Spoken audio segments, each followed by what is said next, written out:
The morning sun climbed over the Appalachian foothills like a copper coin rising from dark water, casting long shadows across the town square of Fort Dahlonega, Georgia. The air hung thick with late July heat, the kind that pressed against your chest and made every breath feel earned. Already by 6:30, merchants were setting up their stalls along the perimeter of the square, their wagons creaking under the weight of goods brought from as far south as Augusta and as far north as Chattanooga.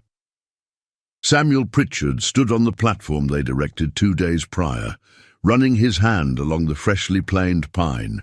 The wood was still pale, almost white in the morning light, not yet stained by weather or use. He was a tall man, lean as a whip, with the kind of face that seemed carved from the same hard Georgia clay that made up the roads leading into town. His coat was black despite the heat, his collar starched white, his boots polished to a mirror shine. An auctioneer's appearance mattered, he always said. People needed to trust you were selling quality. Behind him, chained to iron rings that had been driven deep into the platform's support beams, sat 17 human beings. Tell me in the comments which country you are from and what you thought of this story.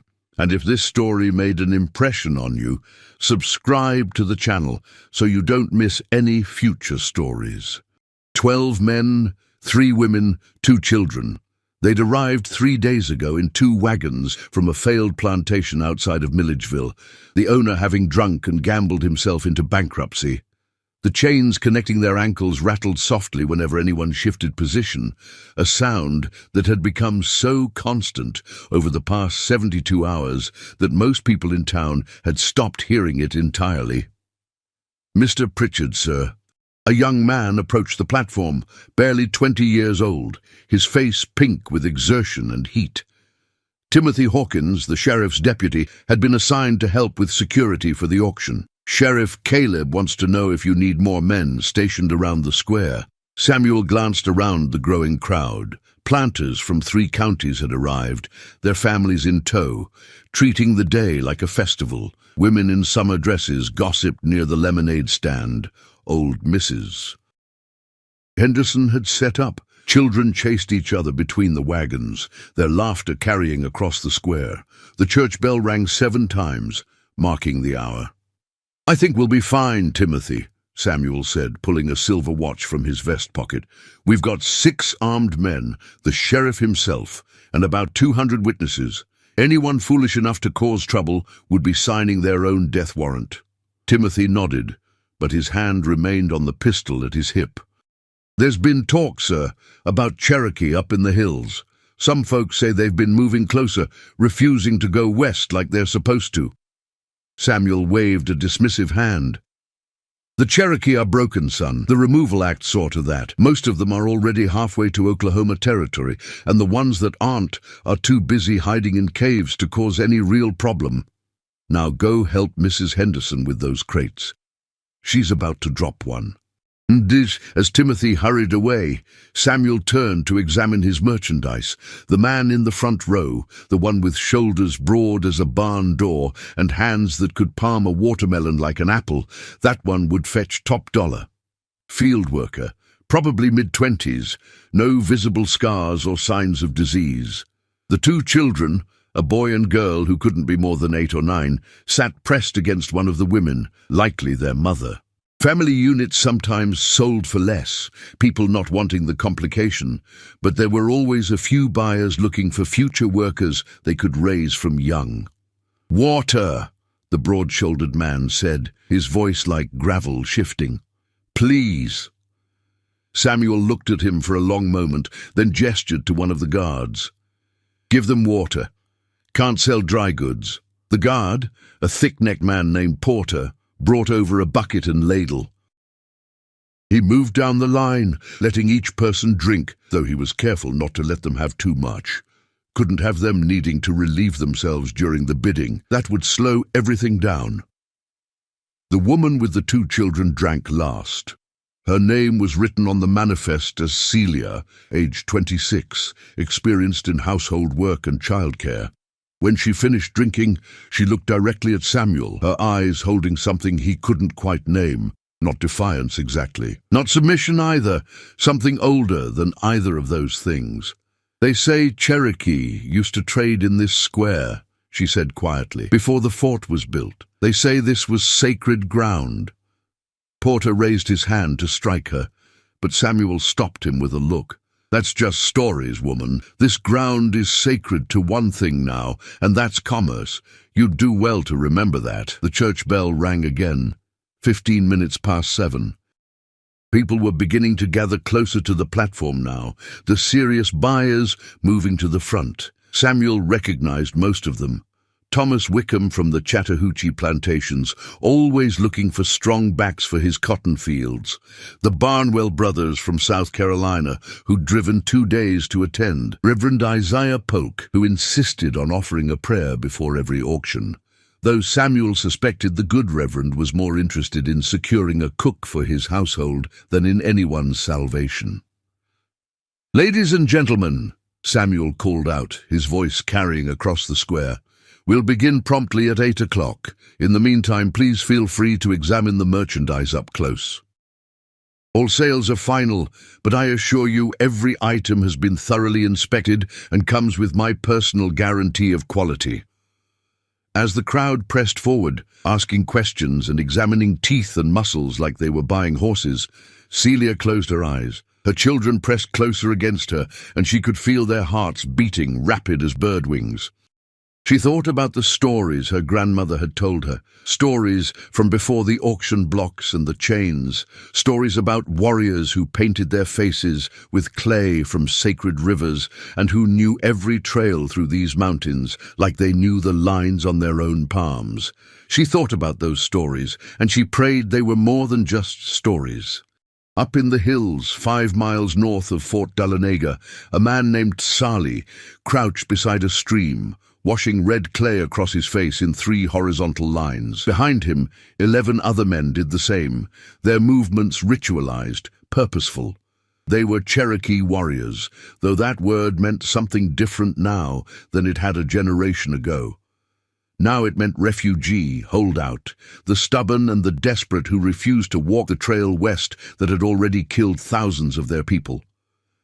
Sali was 34 years old, though his face looked older, carved with the kind of lines that came from watching everything you loved burn. He'd been 14 when the gold was discovered in these hills, when white men began flooding into Cherokee land like locusts, when the state of Georgia declared their sovereignty null and their treaties meaningless. He'd been 22 when the soldiers came with bayonets and rounded up families at gunpoint, forcing them into stockades to await the long march west. He'd been 23 when he'd escaped, killing 2 soldiers in the process, and fled into the deepest parts of the Blue Ridge Mountains with others who refused to surrender their homeland. For 11 years, they'd survived in the high country, moving camp every few weeks, hunting at night, trading secretly with the few white settlers who still honored the old friendships. They'd watched from the ridgelines as their nation was erased from the map, as their fields were divided up and sold, as forts and towns sprang up on ground where their ancestors had walked for 10,000 years. And they'd watched as the slave auctions came to Fort Dahlonega, held in the same square where Cherokee leaders had once met in council, where trading and treaties and marriages had been negotiated in the shade of ancient oaks that had been cut down to make room for the wooden platform where human beings were now bought and sold. "The rifles are loaded," said a man named Sequatchie, checking his weapon for the 3rd time. "But you know what happens if we do this, Charlie. They'll hunt us to the last man." Charlie finished applying the clay to his face and stood. Below them, through the trees, they could see the smoke from Fort Dahlonaga's chimneys rising into the morning sky. "They're already hunting us," he said quietly. "We're already dead men in their eyes. The only question is whether we die hiding in caves like animals, or whether we die reminding them that these mountains remember, that we remember." A younger warrior, barely 19, spoke up. His name was Atsadi, and he still carried a bullet wound in his shoulder from a skirmish with settlers 6 months prior. "The people they're selling today, they're not our people." Charlie turned to look at him, and the younger man immediately regretted speaking. Charlie's eyes, framed by the red clay on his face, looked like they contained entire histories of grief and rage. "Any person in chains is our people," Charlie said. "The men who are buying them today are the same men who stole our land. The soldiers protecting them are the same soldiers who forced our children into stockades. The law that says those people on that platform aren't human is the same law that says we aren't either. If you don't understand that, Atsadi, then you can stay here. But we're riding down." No one stayed behind. They mounted their horses, a mixture of animals they'd stolen or traded for over the years, and began making their way down the mountain trails. They moved in single file, weapons ready, each man wrapped in a silence that felt like prayer. The morning sun climbed higher, burning off the mist that clung to the valleys, and somewhere in the distance, a church bell rang 8 times. In Fort Dahloneg's town square, Samuel Pritchard cleared his throat and raised his hands for silence. The crowd, now numbering close to 300 people, pressed closer to the platform. The heat had intensified, and women fanned themselves while men loosened their collars. The 17 people in chains sat motionless, their faces turned downward, already learning the first survival skill of the auction block. Never make eye contact with potential buyers. "Ladies and gentlemen," Samuel began, his voice carrying the practiced cadence of a man who'd done this 100 times before. "Thank you for joining us on this fine morning. Before we begin, Reverend Polk has graciously offered to lead us in prayer." The Reverend stepped forward, a portly man with thinning hair and a Bible that looked like it had been dropped in more than one mud puddle. He raised his hands heavenward and began to speak in a sonorous voice about God's divine order, about how all things had their proper place in the world, about how prosperity came to those who respected the natural hierarchy ordained by Scripture. Celia listened to the prayer and felt something break inside her chest.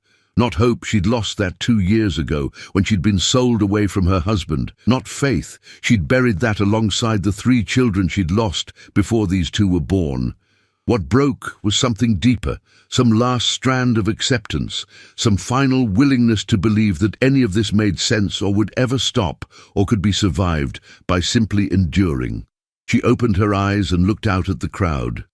At the women in their summer dresses, at the men nodding along with the Reverend's words, at the children eating candy and laughing, treating this like a holiday. And for the first time in 2 years, Celia felt something besides numbness. She felt rage. The Reverend finished his prayer with an emphatic "Amen" that the crowd echoed. Samuel Pritchard stepped forward again, pulling a handkerchief from his pocket to wipe his forehead.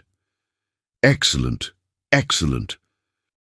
Now then, let's begin with lot number 1. This is a prime field hand, approximately 25 years of age, strong as an ox, and twice as reliable." That's when they heard it. At first, it was just a distant rumble, like thunder from a storm that hadn't yet appeared over the horizon. People glanced at the sky, confused, because there wasn't a cloud to be seen.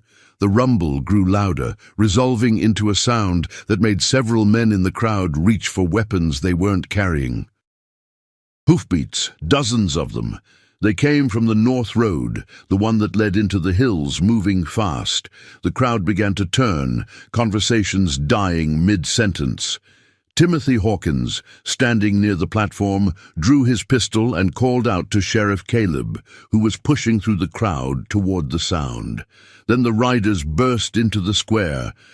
12 men on horseback, their faces marked with red clay, in patterns that predated the town, the fort, the entire European presence in these mountains. They wore a mixture of Cherokee traditional clothing and pieces of stolen military uniforms, and every single one of them carried a rifle or a musket, weapons that were now being raised and aimed. For a moment, just one perfect moment, everything stopped. The 300 people in Fort Dahloneg's town square stood frozen, unable to process what they were seeing, unable to believe that this could be happening here, now, in broad daylight, in the heart of their civilization. Charlie fired first. The shot cracked across the square like the breaking of the world, and Samuel Pritchard, who 1 second before had been about to sell a man like he was selling furniture, fell backward off the platform with a hole in his chest. Then everything became chaos. The second shot came from Sequatchie's rifle, and it took Sheriff Caleb in the shoulder, spinning him around and dropping him to his knees in the dust. The crowd erupted into screaming, people running in every direction, mothers grabbing children, men diving behind wagons, vendors abandoning their stalls and fleeing toward the buildings that lined the square. Timothy Hawkins raised his pistol with shaking hands and managed to fire once before a bullet from Atsadi's musket caught him in the leg. He went down hard, his weapon skittering across the packed earth. Porter, the guard who'd given the captives water earlier, tried to run, but only made it 3 steps before a round caught him between the shoulder blades. The warriors rode through the square like a storm made flesh, their horses trained for this kind of chaos, weaving between panicked civilians and overturned tables. Charlie made straight for the platform, leaping from his horse while it was still moving. He landed hard on the wooden planks, his knee protesting the impact, and immediately began working on the chains that held the captives. "The keys!" he shouted in English, looking at the terrified faces before him. "Where are the keys?" Celia, her children pressed against her sides, pointed with her chin toward Porter's body. "On his belt, but they're all locked with different—" Charlie didn't wait for her to finish. He raised his rifle and fired point blank at the lock, securing one chain to its iron ring. The lock exploded, sending fragments of metal spinning through the air. He moved to the next one, and the next, methodically destroying each lock while around him the battle raged. 2 soldiers who'd been stationed at the edge of the square finally organized themselves and began returning fire. Their first volley went wide, but the second struck one of the Cherokee warriors, a man named Tlanusi, in the shoulder. He stayed on his horse, gritting his teeth against the pain, and returned fire with his pistol, forcing the soldiers back behind a wagon. The broad-shouldered man, whose water Celia had pleaded for earlier, pulled his chain free from the destroyed lock and stood, his full height suddenly imposing even in chains. "Who are you people?" he asked, his voice carrying a mixture of confusion and desperate hope. "We're the ones who remember what this ground was before they built their platform on it," Charlie said, moving to free the next group. "And we're getting you out of here. Can you run?" "With or without these chains, I can run." "Then run, North Road, into the hills. Follow the stream up the mountain. Don't stop until you can't see the smoke from this town anymore." Sequatchie and 2 other warriors had dismounted and were now on the platform, helping to free the remaining captives. The chains fell away one by one, each broken lock a small liberation, each freed person a reclamation of something the auction block had tried to make permanent. Thomas Wickham, the plantation owner who'd come to buy field workers, crouched behind his carriage with a hunting rifle he'd retrieved from his luggage. He was a decent shot, had won competitions at the county fair. He lined up one of the warriors in his sights, a young man helping a child down from the platform, and squeezed the trigger. The shot caught Atsadi in the side, just below his ribs. He stumbled, blood blooming across his shirt, but he didn't fall. Instead, he looked directly at Wickham with an expression that made the plantation owner's blood freeze, then carefully helped the child down to the ground before climbing back on his horse. "They're getting away!" someone screamed from the crowd. "Someone stop them!" But who would stop them? The sheriff was wounded, his deputy shot in the leg. The guards were dead or had fled. The soldiers were pinned down by superior firepower and the chaos of 300 civilians running in panic. And the warriors moved with a precision that spoke of careful planning, each man knowing exactly what his role was, each action coordinated like a dance they'd practiced 100 times in their mountain camps. Celia stood on the platform, her children beside her, watching as the last of the chains fell away. Charlie turned to her, his face streaked with clay and sweat, and for a moment they simply looked at each other, two people who'd lost everything recognizing something similar in each other's eyes. "North Road," he said. "Follow the stream. There are people who'll help you further on, people who know the routes. Don't trust anyone white until you reach Pennsylvania. Understand?" She nodded. "Why are you doing this?" Charlie glanced around the square, at the overturned platforms and scattered goods, at the smoke beginning to rise from Mrs. Henderson's lemonade stand, where someone had knocked over a lantern.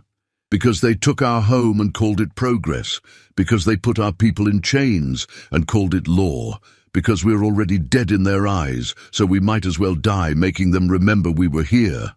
He helped her down from the platform, his hands surprisingly gentle for a man who'd just shot another human being. The broad-shouldered man and several others had already started running toward the North Road, their ankles still connected by short lengths of chain that made their gait awkward but didn't slow them much. Other freed captives followed, some limping, some carrying children, all moving with the desperate speed of people who knew this might be their only chance. Reverend Isaiah Polk emerged from behind the church with his own rifle, a fancy percussion gun he'd brought back from a trip to Philadelphia. He was breathing hard, his face red with fury and exertion, and he took aim at the fleeing captives with shaking hands. "This is the devil's work," he shouted, squeezing the trigger. "God will not allow—" The shot went wide, striking the ground several feet from the nearest runner. Before he could reload, Sequatchie rode past and knocked the rifle from his hands with the butt of his own weapon, sending the Reverend sprawling in the dirt. "Your God allowed this," Sequatchie said in Cherokee, knowing the man wouldn't understand, but needing to say it anyway.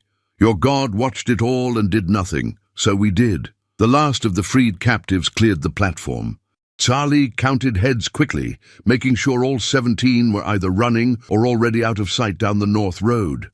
Satisfied, he mounted his horse and raised his rifle over his head, a signal to his warriors that it was time to go. They began to pull back, still firing to keep the soldiers pinned, their horses wheeling in tight circles. Tlanusi, wounded but still in the saddle, covered their retreat with methodical shots that kicked up dust around the soldiers' position. Adzadi, holding one hand against the wound in his side, managed to reload his pistol one-handed and fire twice more before turning his horse toward the north. As they rode out of the square, Charlie looked back one last time at the chaos they'd created. The platform where Samuel Pritchard had stood was empty now, its chains broken, its locks destroyed. Bodies lay scattered in the dust, some moving, some still. Smoke rose from multiple points around the square, where the battle had knocked over lamps and candles. People were beginning to emerge from their hiding places, shocked faces trying to comprehend what had just happened in their civilized town. And burning on the platform itself, someone having thrown a torch in the confusion, was the manifest. The document that had listed 17 human beings as property, that had assigned them values and descriptions like they were livestock. It curled and blackened in the flames, its careful handwriting disappearing into ash. They rode hard for the North Road, their horses' hooves thundering on the packed earth. Behind them, someone was shouting orders, trying to organize a pursuit, but Charlie knew they had at least an hour before anyone could mount a proper chase. An hour was all they needed. An hour to reach the first trail up into the mountains, the one that only looked like a game path to anyone who didn't know better, the one that would take them into terrain where horses couldn't easily follow, and where a dozen men who knew every rock and stream could disappear like morning mist. The freed captives had scattered into the woods on either side of the road, just as Charlie had instructed them to do in the brief conversation on the platform. Some would follow the stream, some would find the hidden trail, and some would simply run as far and fast as their broken chains would allow. Not all of them would make it. Some would be caught in the inevitable manhunt. Some would get lost in the mountains and die of exposure or starvation. Some would be betrayed by settlers or slave catchers who haunted these trails looking for exactly this kind of opportunity. But some would make it. Some would find the Underground Railroad conductors who operated in these mountains, brave men and women, both black and white, who risked everything to guide runaways north. Some would eventually cross into Pennsylvania, into Ohio, into Canada. Some would taste freedom for the first time in their lives and would live long enough to tell their children and grandchildren about the day Cherokee warriors rode into Fort Dahlonega and broke their chains. And that was enough. That had to be enough. They caught up to the broad-shouldered man about a mile north of town. He'd stopped to help one of the women who'd twisted her ankle in the initial flight. When he saw the warriors approaching, he moved to shield her. His hands raised defensively despite having no weapon. Charlie pulled his horse alongside them. "Keep moving," he said. "There's a stream about 2 miles ahead. Follow it upward. When you see a dead oak split by lightning, that's where the trail begins. Stay on it for 3 miles, then you'll see a cabin. Old man named Ezra lives there. He'll help you." The man looked at him with eyes that held 1,000 questions, but he only asked one. "What's your name?" "Charlie." "I'm Marcus." He paused, struggling with words. "Why?" Charlie looked back down the road toward Fort Dahlonega, where smoke was now visible above the tree line. "Because we know what it's like to have everything taken. Because we know what it's like to be told your humanity doesn't matter, that your history is just words, that your land belongs to whoever has bigger guns and better lawyers. Because we're dying anyway, might as well die fighting." He kicked his horse forward, then stopped and looked back once more. "Marcus, when you get north, when you're free, tell people what happened here. Tell them the Cherokee remember. Tell them these mountains remember. Tell them that one day in Fort Dahlonega, Georgia, chains were broken and not a single captive remained on the platform. Tell them it was possible." Marcus nodded, his throat too tight for words. Charlie rode on, his warriors following, leaving the freed captives to make their own way to whatever future awaited them in the mountains ahead. They pushed deeper into the hills, climbing steadily, the horses' breathing growing labored as the terrain steepened. Atsadi was looking pale, his hand still pressed against his side, blood seeping between his fingers. Telanusi's shoulder wound had stopped bleeding but clearly pained him. They'd been lucky, incredibly lucky. 12 men attacking 300, and they'd only suffered 2 injuries. But Charlie knew the luck wouldn't last. The real battle was about to begin. As they reached the split oak that marked the beginning of the hidden trail, Sequatchie rode up beside Charlie. "They'll come for us," he said quietly. "The governor will send troops. They'll hunt us through these mountains until they find us, or we're all dead." "I know. Was it worth it? 17 people freed, but now there'll be a price on our heads that'll bring every bounty hunter and soldier in Georgia into these hills. They'll interrogate every Cherokee they can find, burn villages, make examples. Was it worth it?"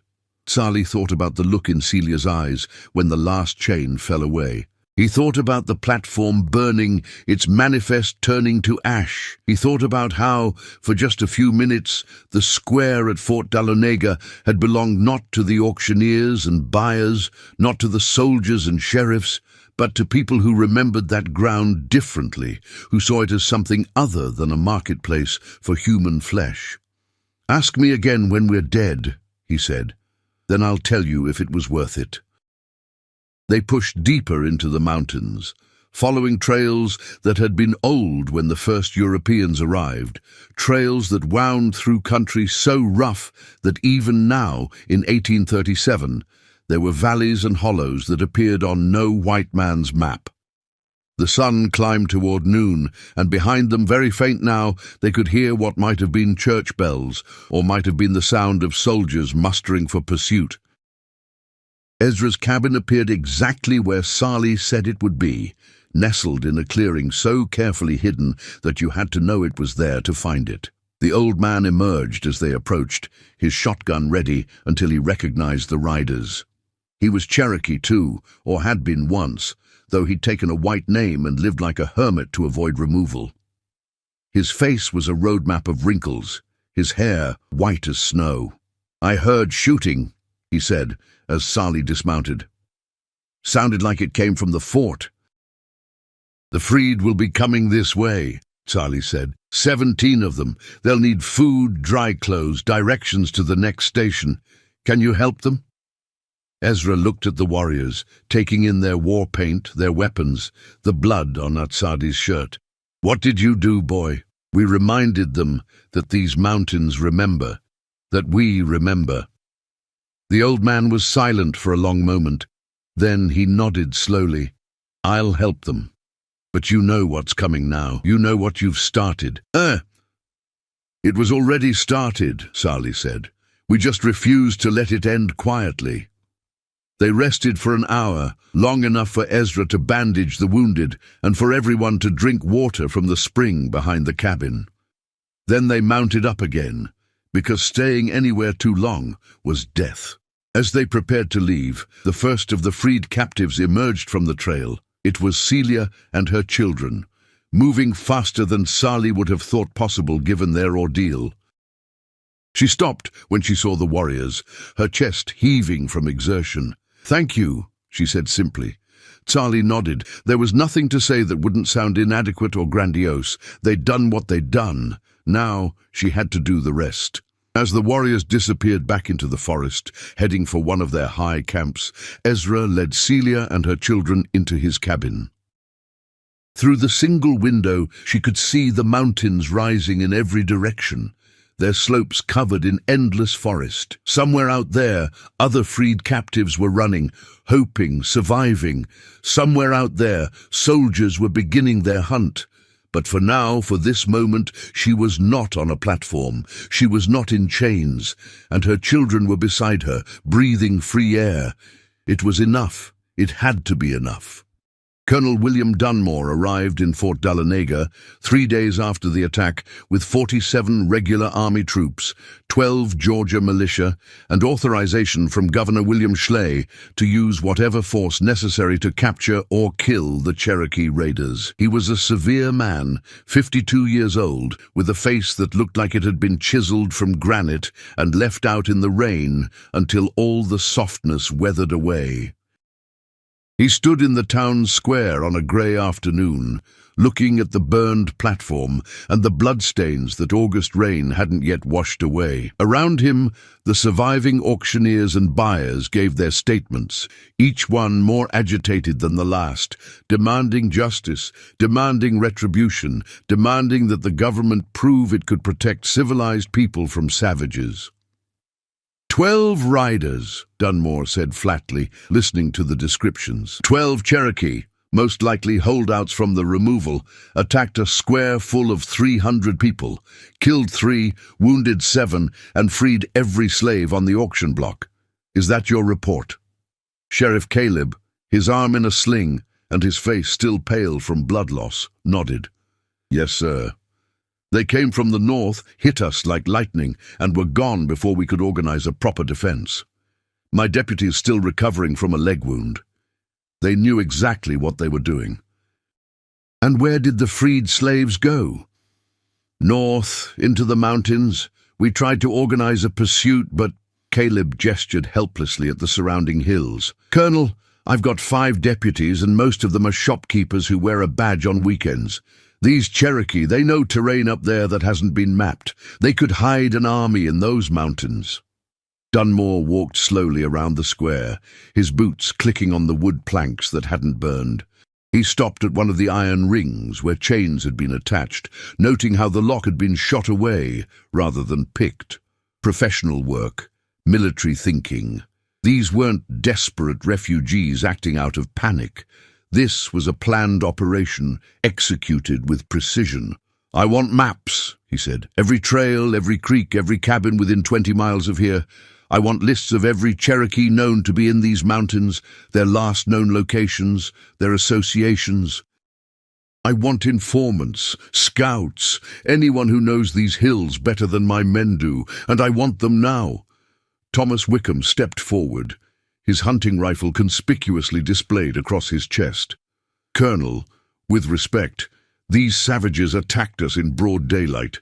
They murdered citizens, destroyed property, and stole valuable slaves. The governor needs to send more troops, needs to authorize bounties high enough to bring every hunter and tracker in the state into these mountains. We need to make an example so severe that no Cherokee or Negro ever thinks to try this again.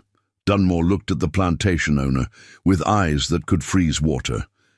Mr. Wickham, I don't need your advice on how to conduct military operations. What I need from you is accurate descriptions of the attackers, information about the freed slaves, and then I need you to stay out of my way while I do my job. Is that understood? Wickham's face reddened, but he nodded and stepped back. Dunmore turned to his lieutenant, a young officer named Harrison, who'd graduated from West Point 2 years prior. Get the men settled. We'll use the fort as our base of operations. I want patrols in the mountains by first light, working in rotating shifts. Tell the men we're not chasing scared refugees. We're hunting trained warriors who've already proven they can kill. No one goes into those hills alone. No one breaks formation. And no one fires unless they have a clear target. Aye, yes, sir, Harrison said, saluting. What about the Cherokee villages in the lowlands? Should we question them? Question them, search them, but don't burn them unless you find evidence of collaboration. We need information more than we need revenge. Someone out there knows who these raiders are, where their camps are located. Find them. As Dunmore's troops began spreading out across the town, preparing for their campaign, a man approached from the direction of the church. He was thin and nervous, wearing a clerk's collar and carrying a leather satchel that looked like it weighed more than he did. His name was Benjamin Webb, and he served as secretary to the governor. Colonel Dunmore, he said, slightly out of breath. Governor Schley asked me to deliver these personally. He handed over a sealed envelope. Dunmore broke the wax seal and read the letter inside, his expression never changing. When he finished, he folded it carefully and placed it inside his uniform jacket. The governor wants daily reports, he said to Harrison. He's concerned this incident will encourage other raids, other uprisings. He's authorized payment of $100 for information leading to the capture of any raider, $200 for their leader, and $50 for each freed slave returned. Harrison whistled low. That's enough money to make heroes out of a lot of poor white folks in these hills, sir. That's the idea. We'll let greed do what military force might not accomplish. These Cherokee can hide from soldiers, but they can't hide from their neighbors if the price is high enough. Up in the mountains, 15 miles north of Fort Dahlonega, Tsali and his warriors sat around a small fire in a cave that had sheltered Cherokee for generations. They'd posted sentries at the approaches, paths that looked like nothing but deer trails to the untrained eye. The cave was deep enough that the smoke from their fire would dissipate before reaching the entrance, invisible from below. Atzadi lay wrapped in blankets, feverish from the bullet wound in his side. Ezra had removed the bullet and packed the wound with yarrow and other herbs, but infection was always a risk. The young warrior drifted in and out of consciousness, occasionally murmuring in Cherokee, words from his childhood before the world changed. He needs better medicine, Sequatchie said, checking the wound. The herbs are helping, but this is beyond what we can treat up here. Tsali looked at the youngest member of their group, trying to decide. Down in the lowlands there were Cherokee doctors who'd learned both traditional medicine and the white man's techniques. But reaching them now meant risk, meant possible betrayal, meant exposing their location to people who might trade information for safety. We'll wait 2 more days, he decided. If the fever doesn't break, we'll risk sending someone down. They ate dried venison and corn cakes, food they'd stored in caches throughout the mountains against exactly this kind of necessity. Outside, rain began to fall, a summer storm that would make tracking more difficult, but would also make their fire smoke even less visible. Small mercies. How many do you think made it? Asked Tlanusi, his own shoulder wound healing cleanly. Of the freed ones, maybe half, Sally said. Maybe less. The mountains are hard even for people who know them, for people running in chains, half-starved, terrified. Some will die. Some will be caught. But some will make it. That's all we can hope for. A younger warrior named Yonah spoke up. He was barely 21, eager and still believing that courage and righteousness could triumph over reality. We should hit them again, strike another auction, free more people, show them we're not afraid. We should survive, Sally said firmly. We should stay alive long enough to remember what we did, to tell the story, to prove it was possible. Dead heroes are still dead, Yonah. The whites have an entire government, an entire military. They have unlimited resources and unlimited rage. We have 12 men, 6 rifles, and whatever food we've cached in these mountains. We don't win by fighting more battles. We win by making sure someone remembers we fought at all. Yonah looked like he wanted to argue, but Sequatchie placed a hand on his shoulder. Listen to Tsali. He's kept us alive for 11 years when everyone said we'd be dead or captured in 6 months. He knows what he's doing. The rain intensified, drumming against the rock outside their cave. Somewhere down in Fort Dalanega, soldiers were preparing to hunt them. Somewhere in the valleys, informants were calculating whether $100 was worth betraying their own people. Somewhere in the dark forests, freed captives were running, hiding, praying to make it 1 more mile, 1 more day.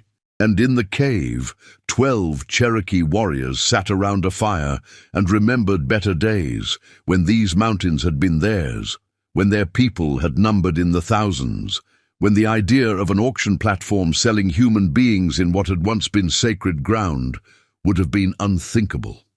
Tell me again, Yonah said quietly, about before, about what this place was like. Sally looked into the fire, watching the flames dance. There were villages in every valley. Towns with council houses where decisions were made by discussion, by consensus, by wisdom rather than force. There were fields of corn and beans and squash, 3 sisters growing together like they'd always grown. There were children playing games their grandparents had taught them, games older than anyone could remember. There were ceremonies and dances, stories and songs.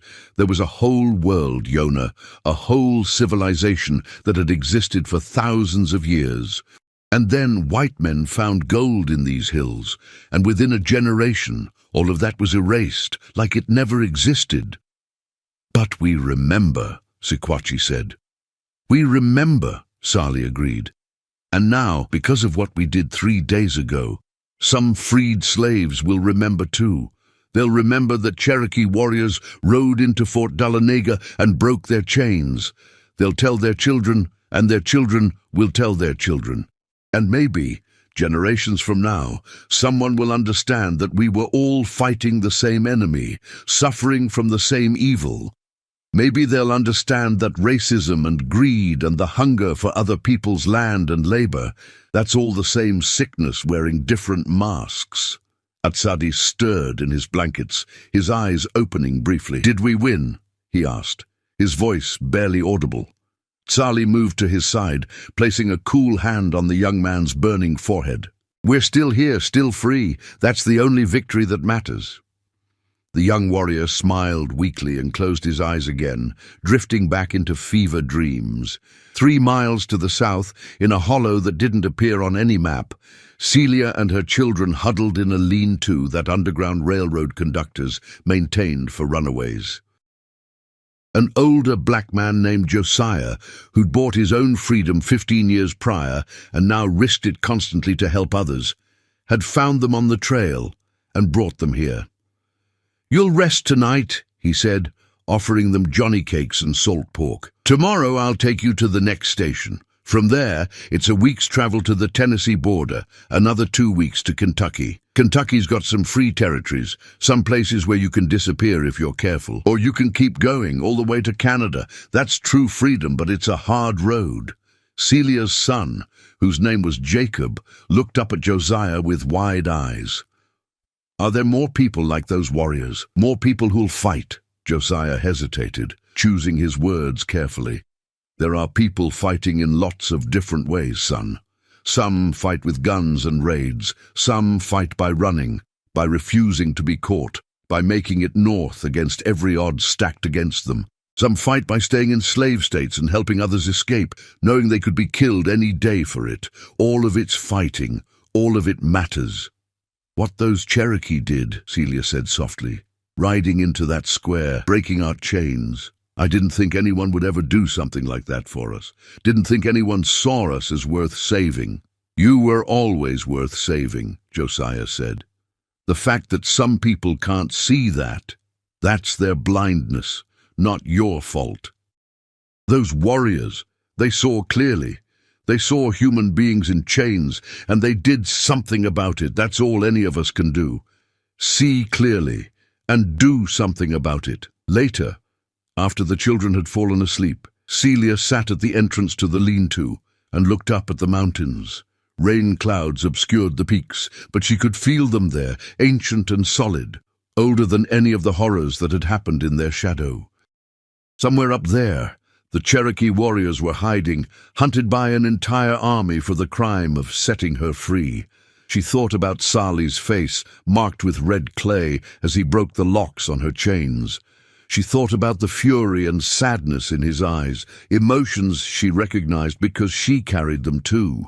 She thought about how, for just a few minutes, she'd watched the platform burn and the auctioneers run and felt something she'd forgotten was possible, hope.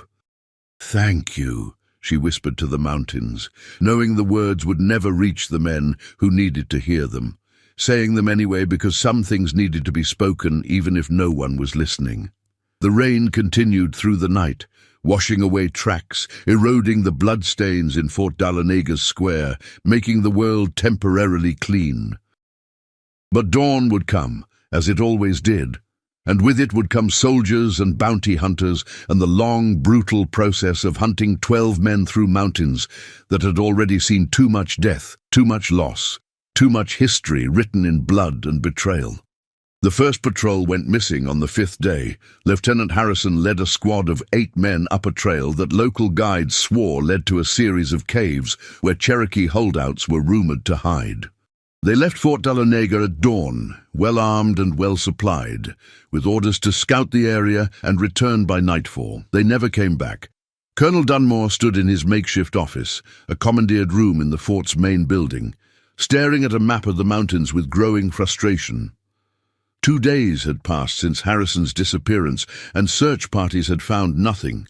No bodies, no evidence of attack, no indication of where 9 trained soldiers could have vanished. "It's like the mountains swallowed them," said Captain Morris, Dunmore's second-in-command. He was a weathered veteran of the Creek Wars, familiar with mountain fighting, and even he looked unsettled. "The local guides say these Cherokee know places that haven't been seen by white men, caves that run for miles underground, valleys so hidden you could pass within 50 yards and never know they're there."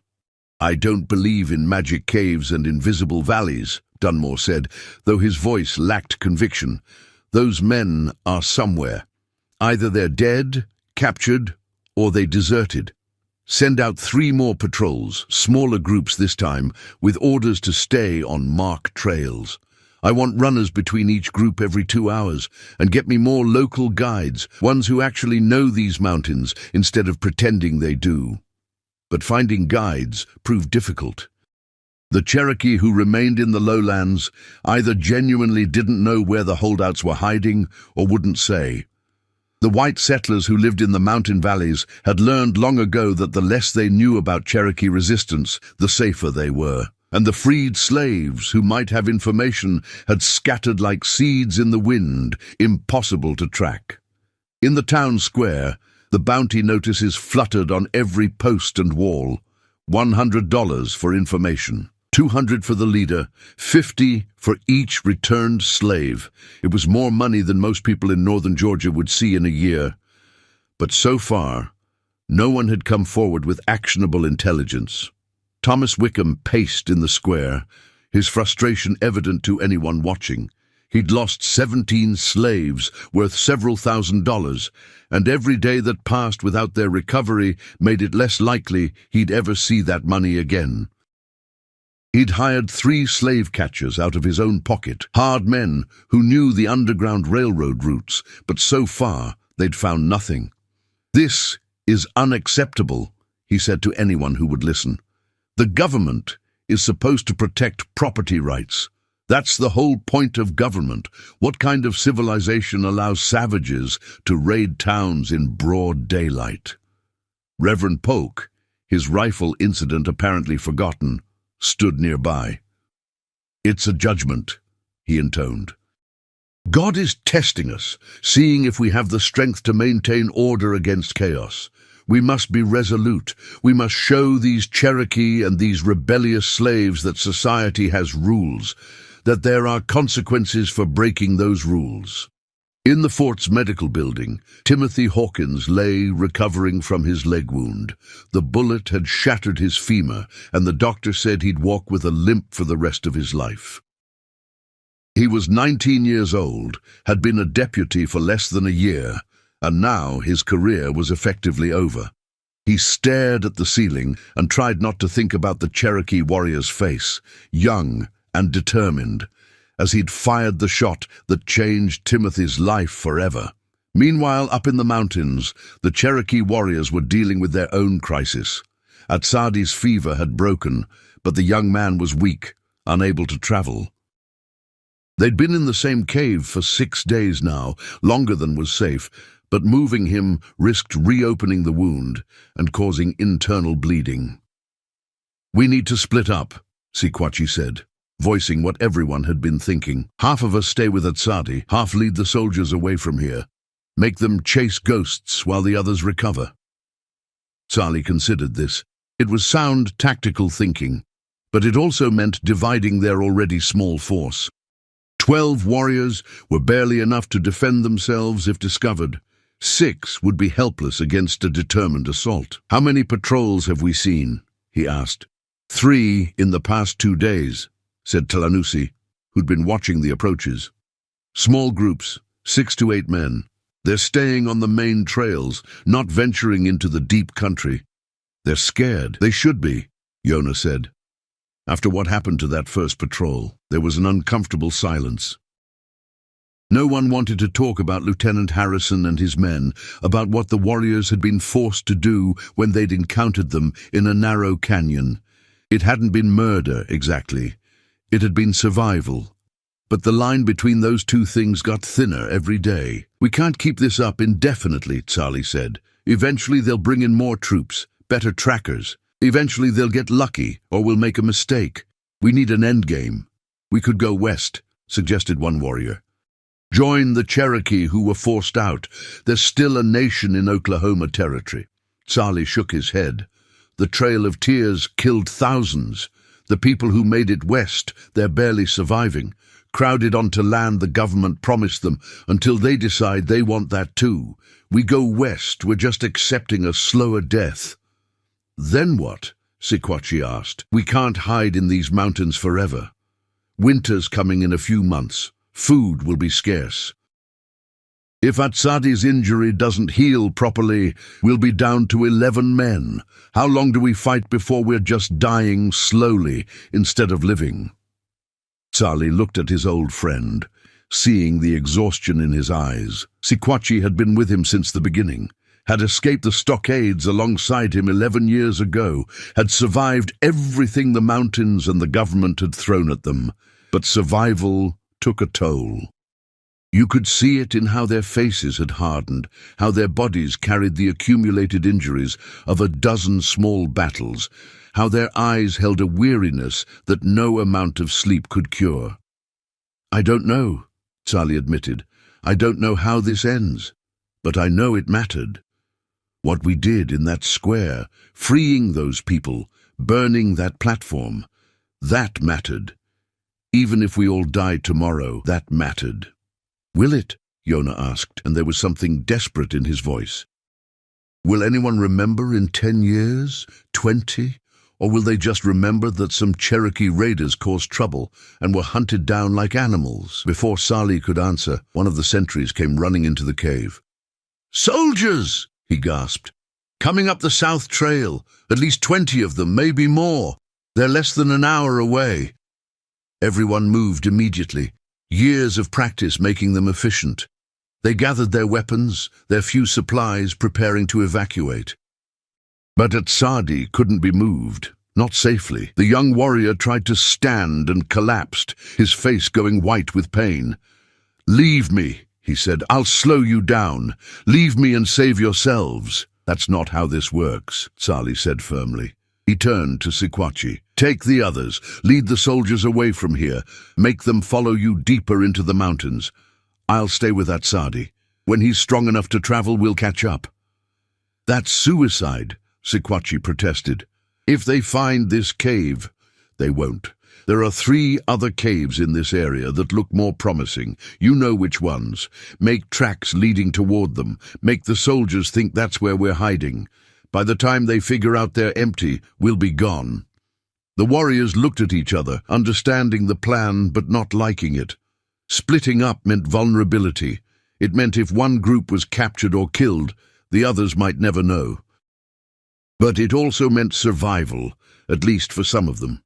"Go!" Sali ordered. "Now, while we still have time." They went, filing out of the cave one by one, each man clasping Sali's hand or shoulder as they passed.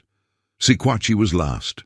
He paused at the entrance, looking back at his friend. "If you don't make it," he said, "I'll make sure people know. I'll make sure the story doesn't die." "And if you don't make it," Sali replied, "I'll do the same." Adachin. Then Sequachi was gone, and Sali was alone in the cave with Sadi and the approaching sound of soldiers. He moved to the cave entrance and began carefully erasing the most obvious signs of recent habitation, scattering ashes from the fire, covering tracks, making the cave look abandoned rather than occupied. Sadi watched him work, his breathing shallow but steady. "I'm sorry," the young warrior said. "This is my fault. If you hadn't gotten shot, those soldiers might have killed you instead of just wounding you," Sali interrupted. "You did what needed doing. You helped free 17 people. The wound is just the price we paid. Now rest and get stronger. We're not done yet." 2 miles south, Captain Morris led his enlarged patrol up the mountain trail. 23 men, well armed, with Cherokee scouts who'd been persuaded to cooperate through a combination of threats and promises. The scouts moved ahead of the main group, reading signs that the soldiers couldn't see, interpreting bent grass and disturbed stones, like other men read books. "Fresh tracks," one scout said, pointing to marks in the mud. "Multiple horses heading northeast, maybe half a day old." Morris studied the trail, trying to determine if this was genuine or misdirection. Cherokee were known for creating false trails, for doubling back, for making trackers see what they wanted to be seen. But you couldn't ignore every sign, or you'd never find anything. "We follow it," he decided. "Carefully, assume ambush at every turn. No one breaks formation, no one fires without my order." They pushed deeper into the mountains, the trail growing steeper and more treacherous. The trees closed in overhead, old-growth forest that had never been logged, creating a perpetual twilight even at midday. Some of the soldiers were city boys, recruited in Savannah and Augusta, and you could see the mountains weighing on them, the oppressive sense of being surrounded by wilderness that didn't care about human concerns. One of the Cherokee scouts stopped suddenly, holding up a hand. Morris moved forward cautiously, his rifle ready. The scout pointed to a cave entrance, barely visible behind a screen of vegetation. "Someone's been here recently," the scout whispered. "See the broken branches? And there, that stone's been moved." Morris signaled for half his men to take positions covering the cave entrance. The other half he led forward, weapons raised, calling out for anyone inside to surrender. When there was no response, he lit a torch and entered the cave, his heart pounding. It was empty. Signs of recent habitation were evident, a fire pit with cold ashes, marks where bedrolls had been laid out, but no people, and no obvious indication of where they'd gone. "Damn it!" Morris swore. "They were here. They're close." He sent scouts fanning out in all directions, looking for tracks, for any sign of which way the Cherokee had fled. It took an hour before they found the trail, heading northeast toward higher elevations.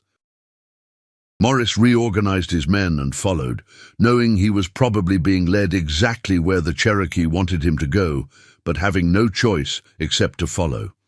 As the soldiers disappeared into the forest, Tsali emerged from his hiding spot 300 yards to the west. He'd watched the entire search from a rocky outcrop, barely breathing, watching the soldiers examine the decoy cave that Sequatchie and the others had carefully baited. Now he waited another hour to be sure they were truly gone before returning to where Atsadi waited. "They took the bait," he said, helping the young warrior sit up.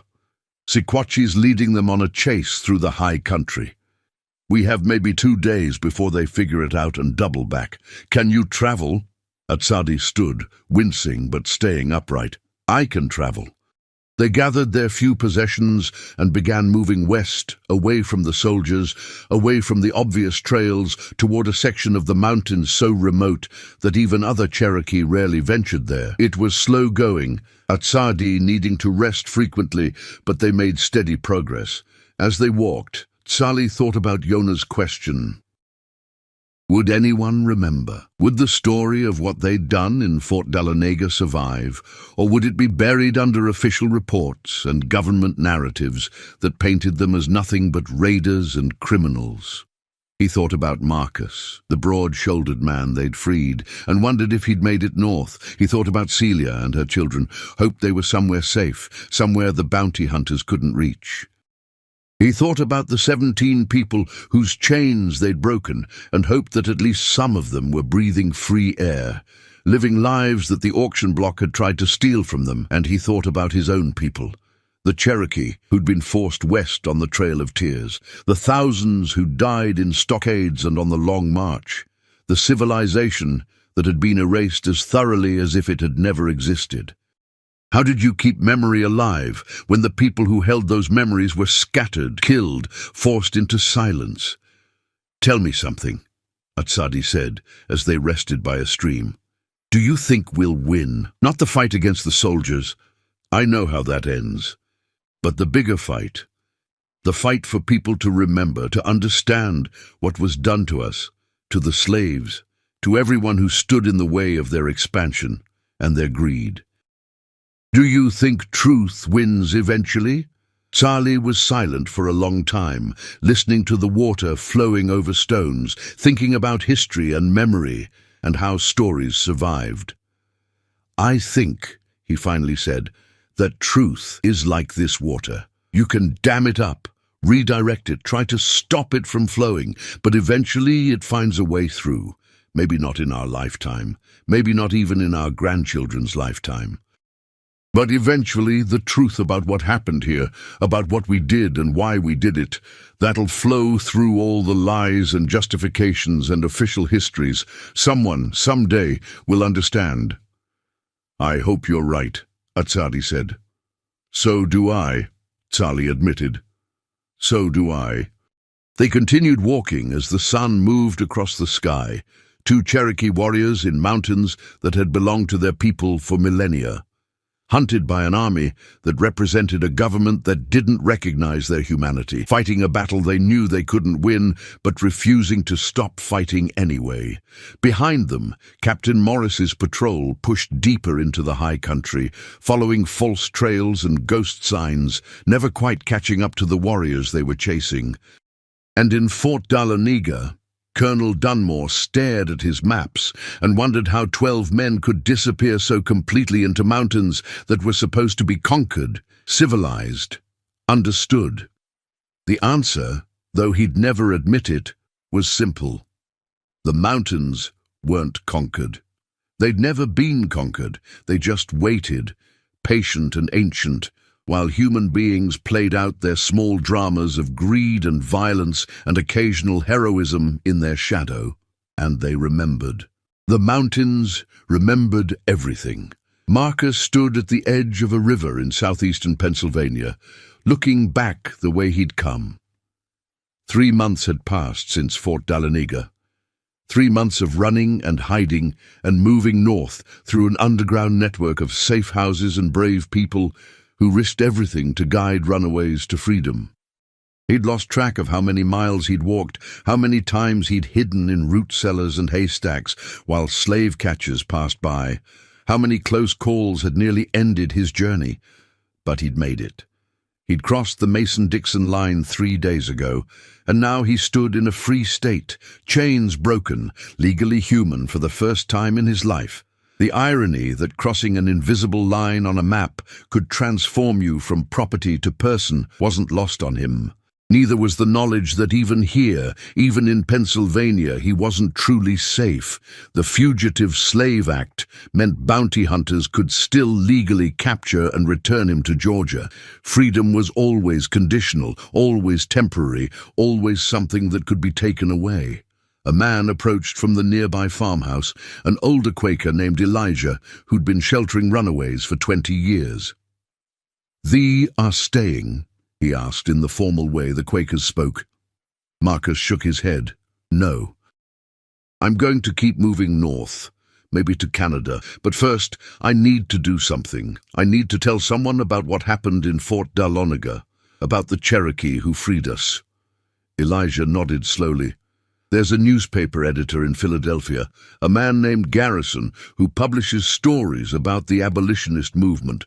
If thee wants thy story told, he's the one to tell it to."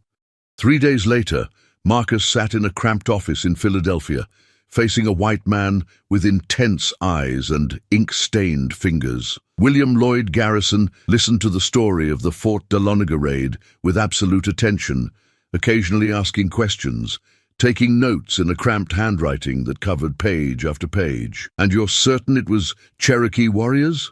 Garrison asked when Marcus finished. "Not white abolitionists, not free blacks?" "I'm certain. They spoke Cherokee among themselves, had their faces marked with red clay in patterns I'd never seen before. The one who freed me, Tsali, he told me they were doing it because they knew what it was like to be told you weren't human, that your land and your freedom didn't matter.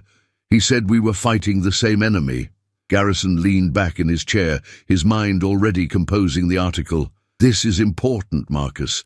This is a story that needs to be told. It shows that resistance to slavery comes from unexpected places, that people of different races can recognize their common oppression and act together against it. The pro-slavery forces want everyone to believe slavery is natural, that it's supported by all right-thinking people, but here's evidence that even those who suffered their own genocide recognized slavery as evil and fought against it." "Will it matter?" Marcus asked. Will telling this story change anything?" "I don't know," Garrison admitted, "but I know that silence never changes anything. If we don't tell these stories, if we don't document every act of resistance, every moment when people chose humanity over the law, then the slaveholders' version of history becomes the only version, and we can't let that happen." The article appeared in The Liberator 2 weeks later, and from there it spread to other abolitionist newspapers across the North. "Cherokee warriors free slaves in daring raid," read one headline. "Red and black united against bondage," proclaimed another. The story was discussed in abolitionist meetings, in churches, in the parlors of wealthy Northerners who opposed slavery, but had never quite understood that the evil they opposed affected real people, had real consequences, required real action. In Georgia, Governor Schley read the Northern newspapers with fury. He issued a statement calling the story abolitionist propaganda and lies, claiming that no such raid had occurred, that Marcus was a fabrication invented to stir up trouble. But too many people in Fort Dahlonega knew the truth, had witnessed it themselves, and even the governor's denials couldn't completely suppress the story.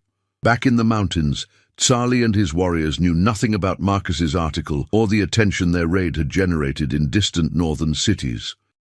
They were too busy trying to survive.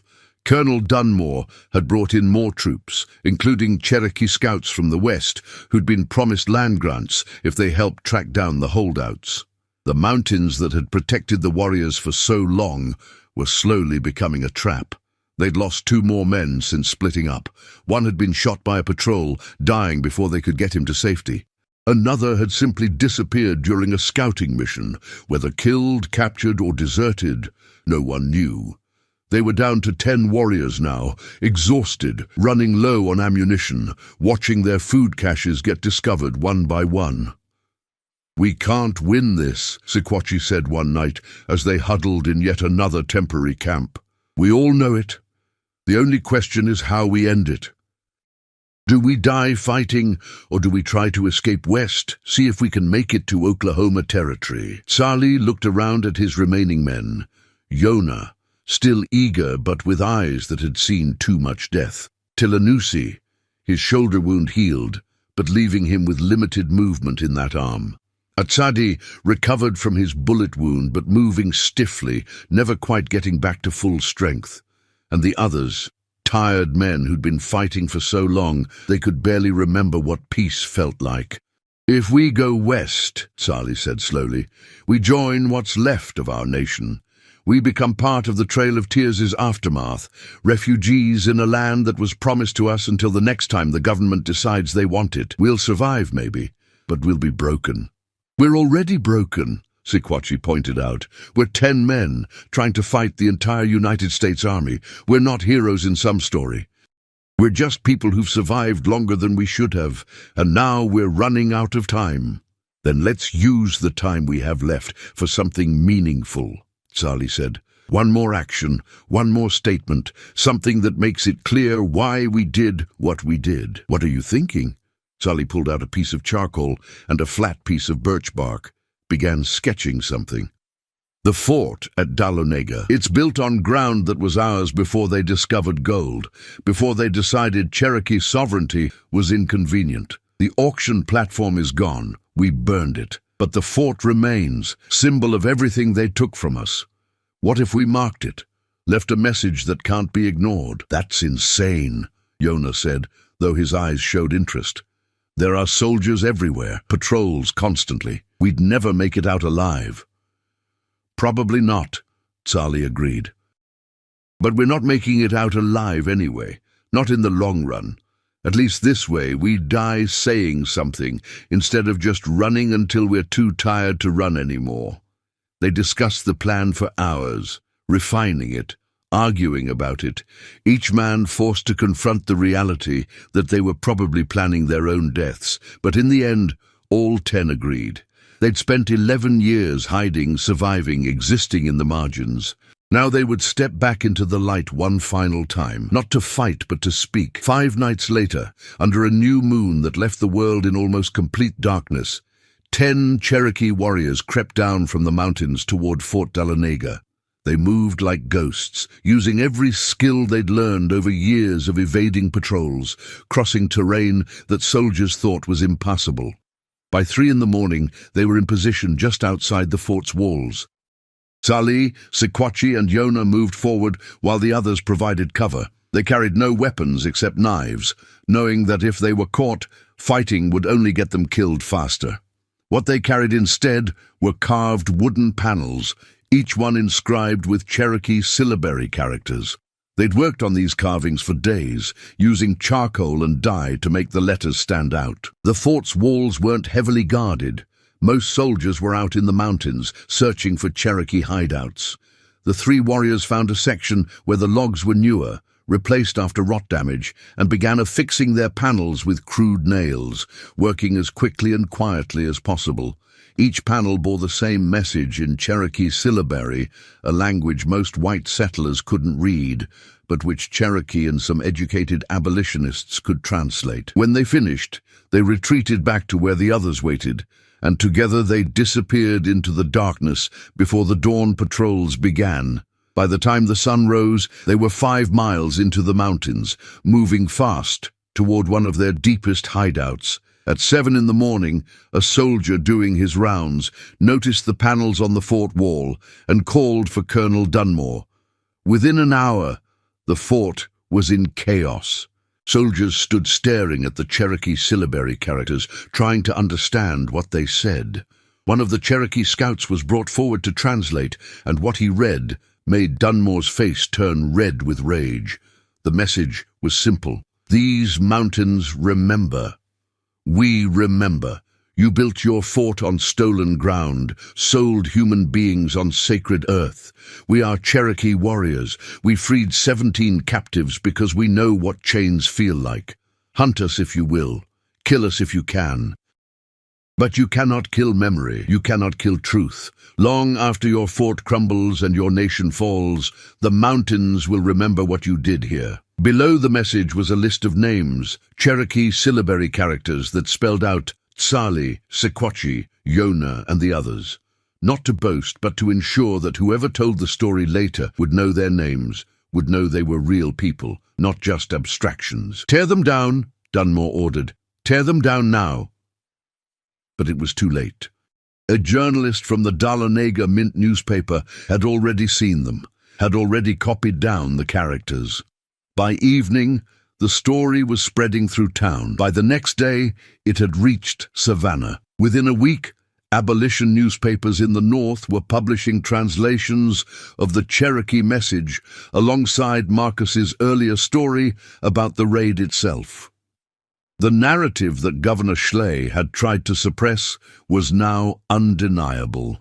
Cherokee warriors had attacked an auction, freed slaves, and then returned to leave a message on the very fort that symbolized their own displacement. It was a story too dramatic, too symbolic, too perfectly representative of the interconnected nature of racial oppression to be ignored. In Massachusetts, William Lloyd Garrison published an editorial that began, "The Cherokee warriors of Fort Dahlonega have done something the abolition movement has struggled to do for decades. They have drawn a direct line between the genocide of native peoples and the enslavement of Africans, showing that these are not separate evils but expressions of the same moral sickness. They have reminded us that tyranny anywhere is tyranny everywhere, that injustice to one group threatens justice for all." The message spread. Abolitionist speakers began incorporating the story into their lectures. Frederick Douglass referenced it in a speech in New York. Underground Railroad conductors used it to explain to escaped slaves why some white people and native people helped them, because they recognized a common enemy in the forces that believed human hierarchy was natural law. And in the mountains of northern Georgia, 10 Cherokee warriors prepared for the end they all knew was coming.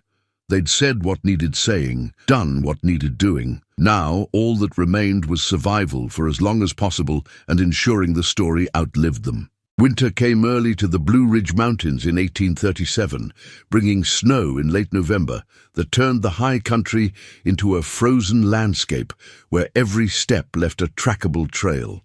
The Cherokee warriors knew this was the end of their time as fugitives. You couldn't hide in snow-covered mountains. You could only run until you were too cold and hungry to run further.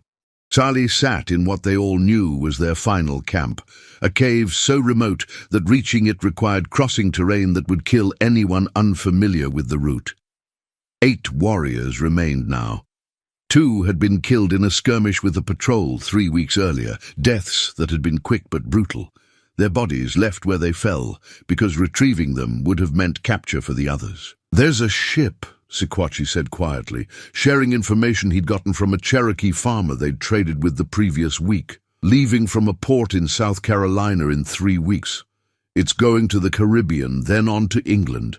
The captain, he's sympathetic to our cause. He'd take us aboard, hide us during the journey. We could start over somewhere else, somewhere the American government can't reach." "A ship," Yona repeated, the words strange in his mouth. "Leaving our homeland forever." "Our homeland is already gone," Tlanusi said bitterly. "Look around, Yona. We're the last Cherokee in these mountains who aren't living on white men's terms. Everyone else is dead or in Oklahoma territory. Staying here is just choosing where we want to die." Tsali listened to his warriors debate, understanding both perspectives.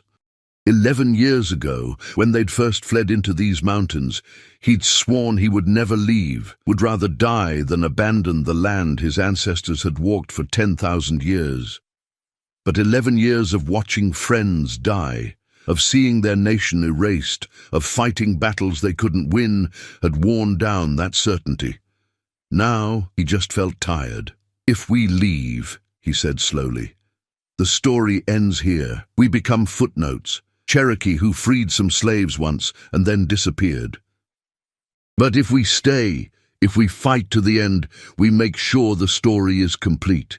We show that some people will fight for what's right, even when they know they'll lose." "That's not practical," Sequatchie argued. "That's romanticism. We'll be dead, Charlie. Dead men can't tell stories." "No, but they can become stories. Marcus told people what we did. Those panels we put on the fort wall, they were copied and distributed. The newspapers in the north, they're talking about us. We're already a story, already part of something bigger than just us. The question is how we end that story. Do we end it by running away, or do we end it by proving we meant every word we wrote?" Atsadi, who'd been quiet throughout the debate, spoke up. "I vote to stay. If I die, I want to die here in these mountains, fighting for something that matters. Let the ships sail without us." One by one, the others voiced their choice. Some wanted to leave, to survive, even if it meant exile. Others wanted to stay, to die on their own terms in their own homeland. In the end, it was evenly split. 4 who wanted to try for the ship, 4 who wanted to stay and fight. Sali looked at Sequatchie, his oldest friend, the man who'd been beside him since the beginning. "Break the tie," he said. "Whatever you choose, I'll support." Sequatchie was silent for a long time, staring into the small fire they'd allowed themselves despite the risk. Finally, he spoke. "The ones who want to leave should leave. The rest of us stay. That way, no matter what happens, some part of us survives. Some Cherokee warriors make it out, live to tell the story themselves, and some die here, proving that we meant what we said." It was a compromise that satisfied no one, but that everyone could accept. Over the next 3 days, they prepared. The 4 who would attempt to reach the ship left first, taking the best of their remaining weapons and supplies. Sequatchie, Yona, Tlanusi, and Sali watched them go, knowing they'd probably never see each other again. Then there were 4 warriors in mountains that had once held tens of thousands of Cherokee people. 4 men against an army, against a government, against the weight of history and manifest destiny, and the belief that white civilization had a divine right to everything it could take. "What now?" Yona asked. "Now we wait for them to find us," Sali said, "because they will find us. The snow makes sure of that, but we choose the ground. We choose how this ends." They moved to a narrow canyon 3 miles from their cave, a place where centuries of water erosion had carved the rock into a natural fortress. There were only 2 ways in, and both could be defended by a single man. The walls were high enough that climbing them would be slow and exposed. It wasn't perfect, but it was as close to defensible ground as they were going to find. They fortified their position as best they could, piling rocks to create cover, finding angles where they could shoot while remaining protected. They had enough ammunition for maybe 1 extended engagement, enough food for a week if they rationed. After that, it wouldn't matter. Colonel Dunmore was 50 miles away when his scouts reported smoke from a fire in the high mountains. He'd been about to give up the search, about to recommend to the governor that they scale back operations until spring, when the weather improved. But smoke meant someone was there, and given how remote the location was, it could only be Cherokee holdouts. He assembled his best men, 30 soldiers who'd proven themselves in mountain warfare, along with Cherokee scouts who could read trail signs and navigate the treacherous terrain. They set out at dawn, moving slowly to conserve energy in the deep snow, following the smoke's location as triangulated by multiple observation posts. It took 3 days to reach the canyon. When they arrived, Dunmore studied the position and immediately understood what he was facing. The Cherokee had chosen their ground well. A frontal assault would be suicide. Any approach would be exposed, under fire from elevated positions. Even with 30 men against 4, this would be costly. We wait them out, he decided. Set up positions at both ends of the canyon. No one goes in, no one comes out. Eventually they'll run out of food, water, ammunition. Then they'll have to surrender or die slowly. Or we could just burn them out, suggested one of his lieutenants. Throw torches into the canyon, use smoke to flush them. Dunmore shook his head. I want them alive, if possible. These are the ones who raided Fort Dahlonega, who killed soldiers and freed slaves. The governor wants a public trial, wants to make an example. Dead martyrs are harder to control than captured criminals. So they settled into a siege. Soldiers set up camps at both canyon entrances, rotating watches, staying warm around fires, while the Cherokee inside slowly ran out of supplies. Days passed. A week. Dunmore sent messages to the canyon, offering terms of surrender, promising fair treatment if they gave themselves up. There was never a response. Inside the canyon, the 4 warriors rationed their last food and discussed what would come next. They were out of ammunition, down to their last water, cold and hungry, but still alive. We could try to break out at night, Jonas suggested. One of us might make it through. And then what? Charlie asked. Run where? The whole state is looking for us. Every town has our descriptions. Every road has patrols. We'd be caught within a week. Then what do we do? Charlie looked at his 3 companions, seeing not just warriors, but the last remnants of a world that had been systematically destroyed. They were the final chapter in a story that had begun thousands of years ago, when the first Cherokee had settled in these mountains and built a civilization based on different principles than the one that had replaced them. We walk out, he said. We walk out with our heads high, and we make them look us in the eye when they kill us or capture us. We don't give them the satisfaction of finding us dead from starvation or exposure. We don't let them write us off as desperate fugitives who died running. We make them acknowledge what we are, people who fought for freedom, who refused to accept injustice, who proved that resistance is always possible even against impossible odds. They spent one more night in the canyon, their last night of freedom. They talked about their lives before the removal, shared memories of families and villages and festivals, of a world that existed now only in their stories. They sang songs in Cherokee that their grandparents had taught them, songs about mountains and rivers and the eternal cycle of seasons. They made peace with their end. At dawn, they walked out of the canyon. No weapons, no resistance, just 4 men who decided to stop running. Colonel Dunmore's soldiers surrounded them immediately, rifles raised, expecting a trap, but there was no trap. There was just exhaustion and dignity and the quiet pride of people who'd done something that mattered. Charlie, Dunmore asked, stepping forward. I'm Charlie.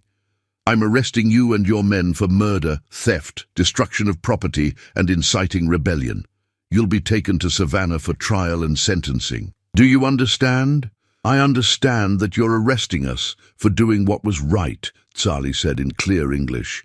I understand that history will remember this moment differently than you think it will. I understand that we freed 17 people from slavery, that we showed the world Cherokee and enslaved Africans share a common enemy. You can hang us for that if you want, but you can't undo what we did. They were shackled and marched out of the mountains, the journey taking a week through snow and cold. Soldiers watched them constantly, expecting escape attempts or violence, but the warriors walked quietly, looking at the mountains one last time, memorizing every peak and valley, every stream and forest, knowing they'd never see their homeland again. News of their capture spread quickly. By the time they reached Savannah, crowds had gathered. Some people cheered their capture, calling for immediate execution. Others, particularly in the growing abolitionist community, saw them as heroes who'd exposed the moral connection between native genocide and African slavery. The trial was held in February 1838 in the Savannah courthouse packed with spectators. The evidence against them was overwhelming. Multiple witnesses from Fort Dahlonega testified about the attack. The dead soldiers' families demanded justice. The plantation owners who'd lost their property demanded compensation.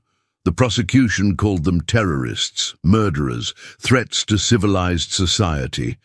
But when Salih was allowed to speak in his own defense, he stood before the court and said something that newspapers across the country would quote for years afterward. "You call us criminals. You say we murdered and stole. But what do you call what was done to my people? What do you call the forced removal of an entire nation? What do you call the trail of tears that killed thousands of Cherokee, including my wife and 2 children? What do you call buying and selling human beings like livestock? If we're criminals for fighting against that, then yes, we're criminals. But history will judge which of us was truly criminal and which of us was fighting for justice." Durski. The jury took less than an hour to convict all 4 men of multiple capital crimes. The judge sentenced them to hang, but the story didn't end there. Abolitionists in the North raised money for appeals. Newspapers published editorials arguing that the warriors had been engaged in an act of moral resistance rather than criminal violence. Frederick Douglass spoke at a rally in Boston, saying that every enslaved person in America should remember the Cherokee warriors who died to free 17 people they'd never met. The executions were scheduled for April 1838. On the morning they were supposed to hang, Sequatchie, Yonah, and Tlanusi were led to the gallows in front of a crowd of thousands, but Salih wasn't with them. Sometime during the night, he died in his cell, officially from illness, but many suspected from poison he'd managed to obtain, choosing his own end rather than giving the state the satisfaction of executing him. The 3 remaining warriors stood on the gallows, and before the hoods were placed over their heads, sang one final song in Cherokee. Most people in the crowd didn't understand the words, but everyone understood the defiance, the refusal to be broken even at the moment of death. When it was over, when the bodies had been cut down and buried in unmarked graves, the crowd slowly dispersed. Some people celebrated justice being served, others mourned what they saw as the judicial murder of freedom fighters, and a few, a small but growing number, began to understand that the story wasn't over, that it could never be over as long as people remembered. Marcus, who'd made it to Canada and was working as a carpenter in Toronto, read about the executions in a newspaper. He cried for men he'd known for less than an hour, but who'd changed his life forever. He wrote a letter to William Lloyd Garrison, asking him to make sure the story was preserved, that future generations would know what happened in Fort Dahlonega and why it mattered. The 4 warriors who'd left for the ship made it to England, where they lived for another 30 years. They told the story to anyone who would listen, ensured that British abolitionists understood the connection between American westward expansion and slavery. When they died, their children carried the story forward, and their grandchildren after them. In Fort Dahlonega, someone planted a tree in the spot where the auction platform had been. Not officially, just one person with a seedling and a shovel, working at night. The tree grew slowly over decades, eventually becoming a landmark that locals called the Cherokee tree, though most people forgot why. Years passed. The Civil War came and went. Slavery was abolished, though its legacy would poison American society for generations. The remaining Cherokee in the southeast were pressured to move west, though a few held on, keeping their language and traditions alive despite overwhelming pressure to assimilate. The mountains remained, ancient and patient, bearing witness to human drama after human drama, and the story of the Cherokee warriors who freed 17 slaves in Fort Dahlonega became legend. Historians debated its details, separating fact from myth. Novelists wrote fictionalized versions, folk singers composed ballads, but the core truth remained. In 1837, a dozen Cherokee men decided that their own fight for dignity and justice was connected to the fight of enslaved Africans, and they acted on that understanding even though they knew it would probably cost them their lives.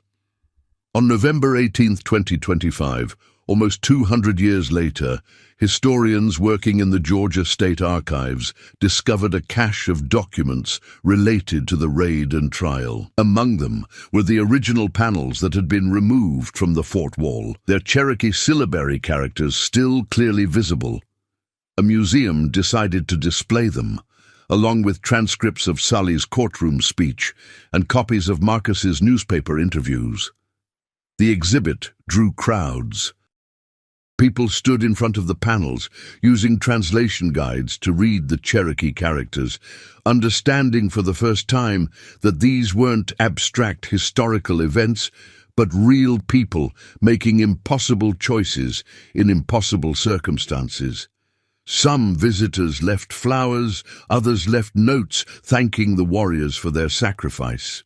And some, reading the story for the first time, began to understand how different forms of oppression are connected, how the fight for one group's freedom is ultimately the fight for everyone's freedom. In the mountains of northern Georgia, if you know where to look, you can still find carvings on old trees near what used to be Fort Dahlonega. Handprints in the Cherokee style, feathers representing the spiritual power of transformation, and occasional phrases in syllabary that translate to things like, "We remember," and "The mountains know." Local guides tell tourists about the Cherokee warriors, about the dramatic raid on the auction, about the message left on the fort wall. Some of the details have been smoothed over by time, made more dramatic or simplified. But the essential truth remains. People fought back. People refused to accept that oppression was inevitable or that resistance was futile. People proved that even against overwhelming power, it's possible to stand up and say, "No, this is wrong, and we won't be silent." The mountains remember. The rivers remember. The earth itself remembers what happened in Fort Dahlonega in the summer of 1837. And now, almost 2 centuries later, people are beginning to remember again, to understand that the story of those Cherokee warriors isn't just history. It's a reminder that courage, solidarity, and the refusal to accept injustice can ripple forward through time, inspiring people generations later to continue the same fight for human dignity that Sully and his warriors died for. They called it a massacre. The freed called it deliverance. History calls it complicated. But the mountains, ancient and patient, call it what it was. The day people chose humanity over law, justice over property, and the right to be free over the chains that tried to define them. And in choosing that, they became something more than warriors or fugitives or historical footnotes. They became a story that refuses to end, a memory that refuses to die, a truth that continues flowing like water over stone, finding its way through all the obstacles history tries to place in its path. The Cherokee warriors who attacked a slave auction and freed every captive are gone. But what they did, what they proved, what they sacrificed for, that lives on. In every person who fights for justice despite impossible odds. In every act of solidarity across racial and cultural lines. In every moment when someone looks at systemic oppression and decides to resist rather than accept. The auction block burned, the chains broke, the platform fell to ashes, and the mountains remembered. They still remember.